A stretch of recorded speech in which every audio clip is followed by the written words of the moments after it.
Worldwide movement. Peace, love, respect. Big King Sadiq here, hollering at you one more again. Man, Steelers Nation. Welcome. Welcome to Steelers Game Prep. Week number 2 on the 2024 season. Man, I'm going to try to be concise this week, and I'm holding back my excitement. Word life, man. I'm going to talk very concisely about last week. We saw our Pittsburgh Steelers go out and secure victory down in Atlanta in the dirty South, right? One time. In summation, I think overall they looked very good. They played a fairly clean game. There were some penalties they want to clean up. There were some penalties that I absolutely don't agree with, right? And I think a lot of us don't agree with. But we won't be, spoiled sports about it. It was what it was. The refs saw what they saw and they called what they called. All right. I thought that the Steelers were able to run the ball. It took them a little bit of a while to get, really pushing the pile and moving forward with every carry. But overall, man, I mean, they finished with a $137 on the ground. Najee Harris accounted for 70 yards of that. We did not have Jaylen Warren available just as of yet. So, man, not a bad showing at all for the running game and for us getting our first look at the vaunted Arthur Smith rushing attack. Certainly the way I feel about it. I like what I saw. And I expect it to only get better, right? Justin Fields, I felt when thrust into his starting role, actually did very well. Started the game with a big hiccup. Happens. Wasn't prolific at all through the air, but did, picked up 156 yards passing. So we'll get into the stats in a second. He was fairly efficient. He didn't turn the ball over, which was huge.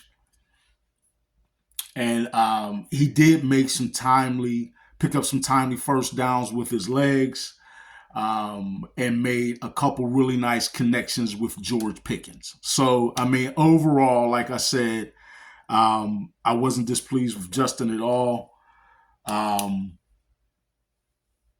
And I think that given the style of play and the approach that we took offensively, and also, I guess I'll make the caveat that we did have a couple of our weapons, and Jaylen Warren missing, and still hadn't been able to bring in young Roman Wilson yet. For what we had, being on the road, week 1, overall, I was pleased, right? And, I'm about to start smiling, man. The defense was, woo! The defense was doing the thing, right? That they do. Starting, of course, with my man TJ Watt, as expected. If the man is healthy, he's simply the best defensive player on the planet. I don't want to hear nothing else. And he did his thing for sure, but everybody showed up. I mean, Big Cam showed up. Certainly a force. The Ogunjobi and Brother Benton showed up, right? He's really showing his development and progress. I'm super excited for his season, right? overall, man, everybody showed up. Brother Queen showed up. First game for Patrick Queen in the Steelers uniform, looking good out there, man. Everybody looked good. Peyton Wilson, um, rookie linebacker, showing why everybody's so excited about him, and I certainly am as well. So, man, brother Dante Jackson acquired in the trade.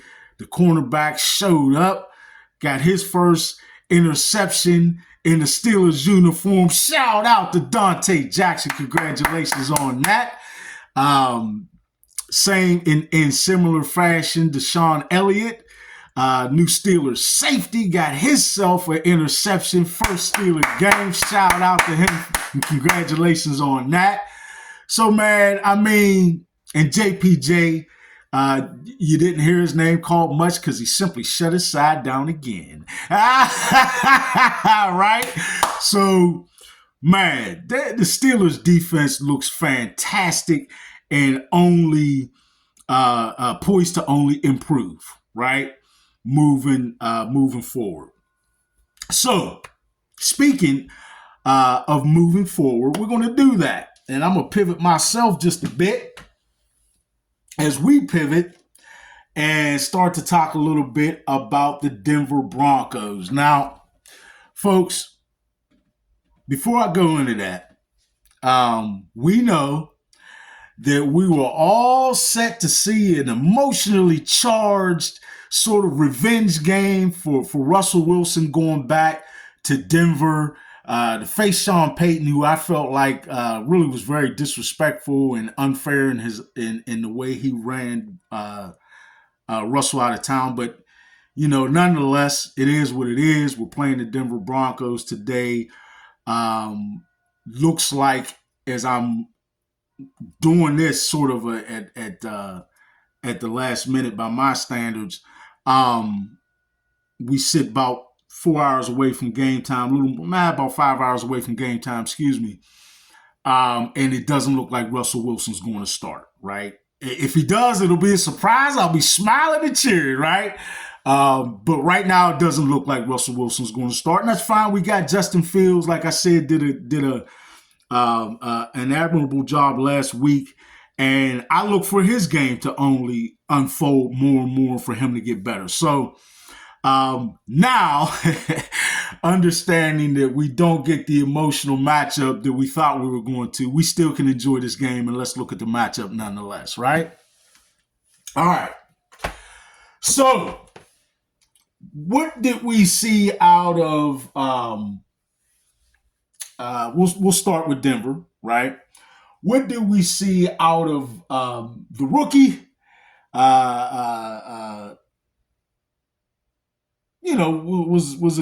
He was a good college quarterback, Mr. Bo Nix.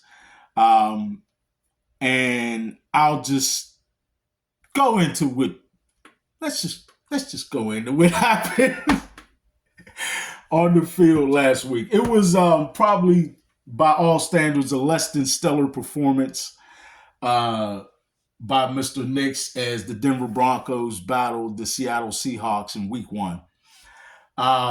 Bo Nix was able to put up at least enough to show that there's some promise in a few areas, right, with him. But overall, like I said, not the best showing. He was 26 of 42, which is a surprisingly high number of pass attempts for a rookie week 1, in the National Football League. That was a little high, right? It does, however, show you the confidence that Coach Payton has in the rookie, but I don't know. There are those who say he kind of threw him out there a little prematurely in terms of the volume in which he was asked to pass the ball. But nonetheless, right? He went 26 of 42 for 138 yards. Was not able to rack up a passing touchdown. Couldn't find the end zone. He was sacked twice, right? And folks, was picked off not once, but 2 times, right? Um, it just was a pretty rough day at the office. I'll give you a couple of more tidbits about the passing game last week. Um, they were able to pick up, the offense in total was able to pick up 13 first downs. 7 of those were rushing first downs, and 6 were passing. Um, they were only averaging, I believe, with Bo Nix in his pass attempts. Oh man, it was something like, honestly, just under 4 yards per attempt or something like that on in the yardage attempted in his passes. Yeah, so he was looking to dump the ball off and get it out of his hands. And listen, folks, nobody can really blame him. He's a rookie, game one in the NFL, and he was under heavy duress, right? So, you know, his eyes likely didn't have a great number of opportunities to go downfield. And, being a rookie in that situation, he was a little bit reluctant to do so.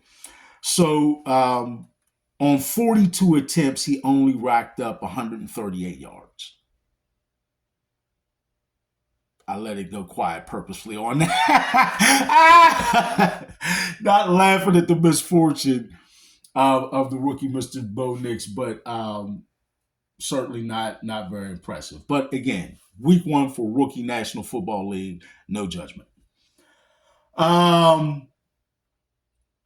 On the ground, they were able to pick up 99 yards rushing as a team. Not horrible, not spectacular, right? I think that given the outcome and, probably a little revisionist history, perhaps Coach Payton may decide to run the ball a little more, not only to try and get a higher output in terms of yards, but certainly to try and take a little bit of pressure off of the rookie. Yeah. Who did chip in the rushing game as well. I must not leave that out. He scored the only touchdown that the Denver Broncos were able to find, and that was, on the ground. Bo Nix, got his first rushing touchdown, at least in the National Football League. That's not nothing. And yeah, that's what they did, rushing the ball. But out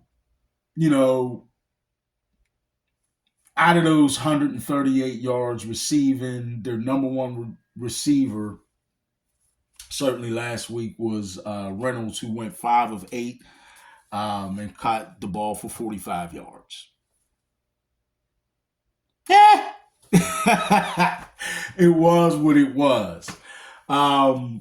So, overall, not an incredibly impressive performance for them. They did eke out a total of 72 plays. Again, 99 yards rushing on 25 carries. They average right around 4 yards a carry. So, I mean, we won't be incredibly indicting of the Denver offense starting a rookie quarterback for the first time week one in the National Football League again. I'm not stating that over and over again to supply an excuse for the young man, but we do have to put this in context because we don't know where his career is headed and what the rest of his season will even look like. What we need to dictate is what he looks like this week, week 2, against the Pittsburgh Steelers. Right? So, yeah, man. A couple other things real quick. They had 231 yards total offense as a team. And one of the key stats that we always look at in terms of offensive production is that they were able to go 5 of 18 only on third downs, right? Their conversions, 5 of 18 um, converted on third down, and that was for, again, a total of 231 yards team offense. That's what they were able to reverse, to muster up. Javonte Williams was the back, along with McLaughlin, and he chipped in what he could, and was something of we'll say, an addition. Not by subtraction. I'm not saying that. I'm trying not to be very negative at all about opposing teams and what they present week to week, or opposing players and what they present week to week. But, offensively, we'll say that there was a lot to be desired. Now, defensively, they were no, barn burners either. Like, they didn't set the world on fire with their defense, but they were able to rack up a couple of sacks. They weren't completely bled dry in terms of giving up, or they weren't horrible in terms of stopping the run, but they did surrender some yardage there. And they do, folks. I do want to make the quick note, or at least I want to pull my own sleeve, right, and make sure that I don't neglect to mention that, folks, those 2 sacks were not a fluke. They do have some good pass rushers on this team, right? I personally feel like their front sevens a little bit light and might, I said, struggle just a little bit this year in plugging up the run, but that remains to be seen. Like I said, they weren't completely gashed week 1. They gave up a little. But when it comes to pass rush, like I said, those 2 sacks they got were not flukes at all. And, they have got some hunters of the ball in terms of pass rushers on that team. So, the Pittsburgh Steelers cannot sleep at all in their protections. Justin Fields has to be very prepared and astute in his protections, and how to utilize his protections, make smart, efficient, and a little bit quicker decisions with the ball, and get the ball out of his hand to not provide a lot of opportunities for them to be able to rush the passer, right? So I just wanted to make sure I threw that out there, man, because they can get after it in terms of pass rush. Their secondary certainly is not horrible. They got some pretty good safeties to highlight that. And their linebacking core is solid, right? So, let's just not go to sleep in pass protection if you're the Pittsburgh Steelers, and certainly don't overlook the capability of the Denver Broncos to rush the passer, because it's there, right? That's real. Okay. I'm going to flip it a little bit and talk just a little bit about the Pittsburgh Steelers and, what we saw and how that translates into this week. Again, Justin Fields gave us 156 yards passing. I think he was right up there around 71% complete or something like that. Excuse me for not having the exact stat, but he passed it at a fairly accurate and efficient rate, right? So I'm not mad at that. It was only 156 yards, so let's not fool ourselves, folks. He didn't set the world on fire or do anything prolific passing. He wasn't able to secure a passing touchdown, didn't find the end zone there.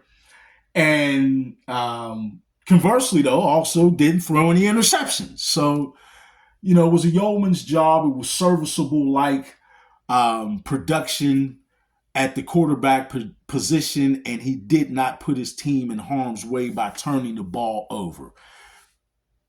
Good job, right? He was sacked twice. I want to put that on the O line rather than Justin holding the ball because I felt like they gave pressure far too fast, far too quickly. I'm not putting that on Justin Fields at all.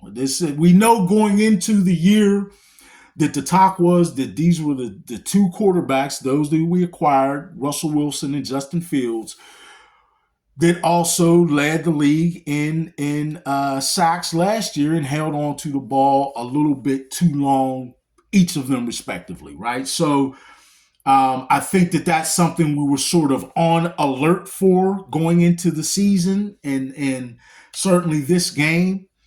But again, I do not put those two sacks on Justin Fields. We gave up pressure far too quick, so that's on the line.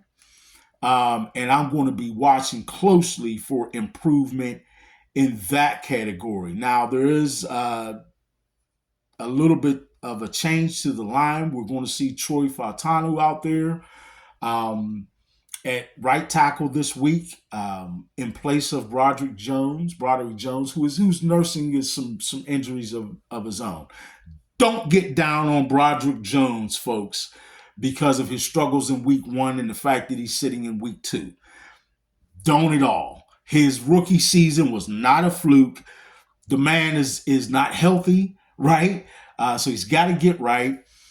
And he's been flipping back and forth all summer. So don't get down on him at all.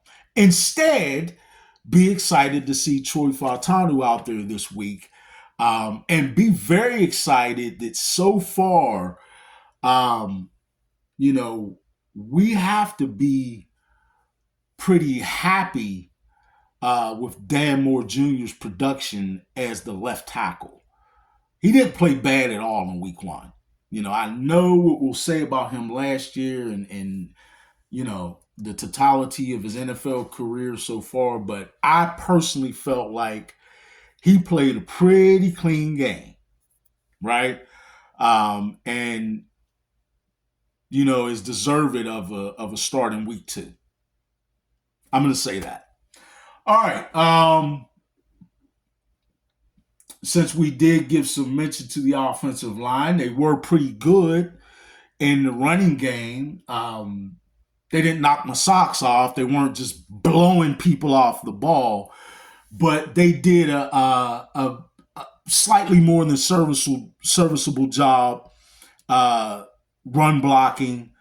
And I already spoke about how they need to prevent the quick or early pressure on the quarterback in terms of the passing game. But in the running game, I felt like they were, more than just efficient, blocking for the backs. And because of that, we racked up again a total of 137 yards rushing, and Najee Harris chipped in 70 yards. And those were, if you watched them, a stubborn, angry 70 yards. Like, I like the way Najee looked, and I think that number of 70 yards is going to go up this week and the rest of the year, right? Like I said, they didn't overwhelm in their run blocking. They didn't blow people off the ball and have gaping holes for the backs to run through. And certainly I think that Najee's low or fairly low average, I think it was just under 4 yards a carry, like 3.8 or something like that, attributes to the fact that they didn't exactly open up gaping holes. So again, they weren't overwhelming in their run blocking assignments, but they weren't horrible either, and they were serviceable enough for us to get some production on the ground, right? In the passing game, like I said, we weren't overwhelming by any measuring stick. But I did like the completion percentage. I thought that was very efficient, and congratulations to Justin on that. And the fact that he did establish a relationship with George Pickens, which was huge to do that, right? From any of our quarterbacks that would have been starting, that would have been a huge goal of the passing game, and we can put a check mark there. And certainly, it's kudos to Justin to be able to do that. And George Pickens went again 6 of 7 for 85 yards receiving. Um, not a blow you out the water game, but a very productive game for George Pickens and a nice relationship established between himself and Justin Fields. So I was moderately impressed with that. The defense, honestly, the one sack does not tell the story of the pressure we put Kirk Cousins under. This man couldn't get comfortable the entire game. TJ Watt had, I believe, 2 sacks taken away from him by penalty. One, a questionable offsides penalty. A lot of people say, yeah, TJ was probably off by a tick or two. But no, I feel like, honestly, if you watch closely, he might not have been offsides at all, right? And then the other one taken away, I forget exactly the specifics of that penalty, but TJ Watt was all over the field. He had a couple tackle for losses. He was just disruptive in the run game, didn't allow them to come over his side at all. The defense, I felt like we got pressure from a lot of different areas. Big Cam gave us pressure. Brother Benton gave us pressure. Um, I felt like they were really applying a lot of heat to the Denver offense, and it was evident in the way the game played out. Okay? So I feel like they were really looking to see, certainly a better production out of Bo Nix and overall better production out of the Denver Broncos for week 2. In a week 2 scenario, certainly this year you would like to see some improvement and not just status quo, right? You actually need to see some improvement there. So, heads up and look for some things that we can certainly continue to improve on as we move forward in the 2024 season. Now, a couple of interesting things that I'll just mention quickly. Look out for the matchup of Cortland Sutton versus Joey Porter Jr. Man, that's going to be a good one, right? That's going to be a good one. Denver's O-line is a little banged up in general, so let's just throw that note out there and not lose sight of that. Mike McGlinchey, the tackle for the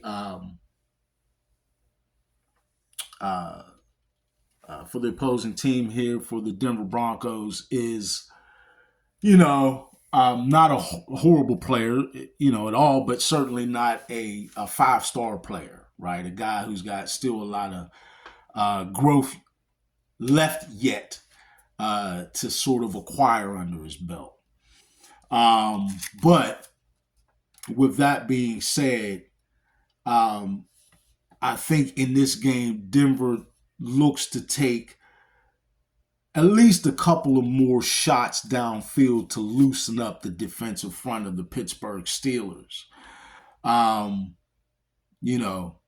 week 1, to illuminate the fact that the Broncos were a little banged up.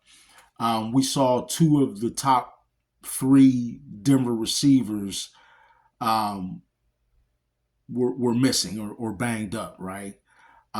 Josh Reynolds and Devon Vele would have been expected to provide some much needed offensive production, but neither of those guys were healthy or expected to contribute much in the game.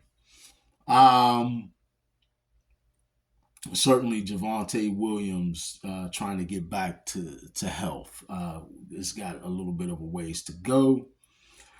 And yeah, man, there just needs to. There looks like there needs to be a real increase in production, um, offensively and defensively for Denver. But again, loosely speaking, the same can be said for the Pittsburgh Steelers, right? Um, so there are a couple of things we should keep our eye on. Um, we were able, not able, but unfortunately, we gave up a fairly high completion percentage to Denver in their passing game. We gave up to them 61.9% complete, almost 62%, a 62% completion rate. That's too high, folks. There's not really any other way to say it. That's just unacceptable and too high, right? We can't live with that kind of production or lack thereof. Um, there is something that I thought was very stand outish, right? However, I need to signal that. Um, I really felt like the Pittsburgh Steelers need to improve in their screen game, right? As an extension of the running game or an extension of the passing game, but altogether, I felt like they weren't able to get the kind of production that they should have been able to out of their screen game. To illustrate that quickly is the fact that the Pittsburgh Steelers only in the screen game were attempting approximately 3 yards. They gave about 3 yards per attempt in the passing game. And like I said, it's just far, far too low. I don't care if we're talking about attempts, completions, with either way, the production is far too low, far away from acceptable or satisfactory, right? Um, you know, and hey, man, for not wanting to be complacent is all. I'll say the defense. Man, this defense is incredible. They have potential not yet tapped into.